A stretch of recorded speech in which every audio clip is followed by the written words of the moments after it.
నమస్తే. రోహిత్ శర్మ 2025లో ఆఫ్రిదీ సిక్సర్ల రికార్డును బద్దలు కొట్టాడు.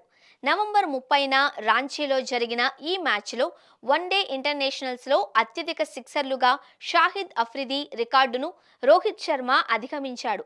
అఫ్రిది 398 వన్డేలలో 351 సిక్సర్లు కొట్టాడు. ఈ రికార్డ్ 15 సంవత్సరాలుగా ఉంది. తన 279వ వన్డే ఆడుతున్న రోహిత్ తన 355వ సిక్స్లను సాధించి పాకిస్తాన్ మాజీ ఆల్రౌండర్ను అధిగమించాడు. టెస్ట్ క్రికెట్ నుంచి రిటైర్ అయిన తర్వాత రోహిత్ టీ20, వన్డే క్రికెట్లో అద్భుతంగా బ్యాటింగ్ చేశాడు. ఓడిఐ క్రికెట్లో బ్యాట్స్మెన్గా రోహిత్ చారిత్రాత్మక ఘనత సాధించాడు.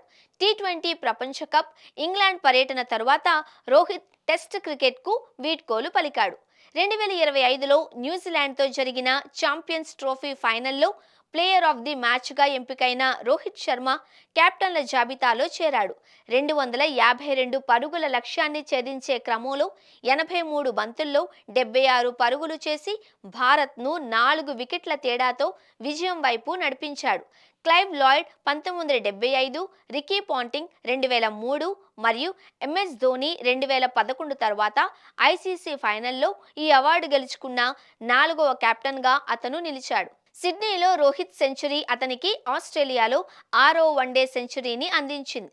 విరాట్ కోహ్లీ, కుమార్ సంగక్కర్ చెరో 5 సెంచరీలు సాధించారు. ఆస్ట్రేలియాలో ఆడిన 33 వన్డేలలో రోహిత్ 56.66 సగటుతో 1530 పరుగులు చేశాడు. 89.89 స్ట్రైక్ రేట్తో అతని రికార్డులో 5 అర్ధ సెంచరీలు, 6 సెంచరీలు ఉన్నాయి. దేశ వన్డే చరిత్రలో అత్యంత ఫలవంతమైన విజిటింగ్ బ్యాట్స్మెన్గా నిలిచాడు. అక్టోబర్ 25న సిడ్నీ క్రికెట్ గ్రౌండ్లో ఆస్ట్రేలియాతో జరిగిన 3వ వన్డేలో రోహిత్ శర్మ అజేయంగా 121 పరుగులు చేశాడు. ఈ ఇన్నింగ్స్ భారత్కు 9 వికెట్ల తేడాతో విజయాన్ని అందించడమే కాకుండా అతనికి 50వ అంతర్జాతీయ సెంచరీని కూడా నమోదు చేసింది. 33 వన్డే సెంచరీలతో సహా సచిన్ టెండూల్కర్ 100, విరాట్ కోహ్లీ 84 తర్వాత రోహిత్ ఈ మైలురాయిని చేరుకున్న 3వ భారతీయుడిగా నిలిచాడు.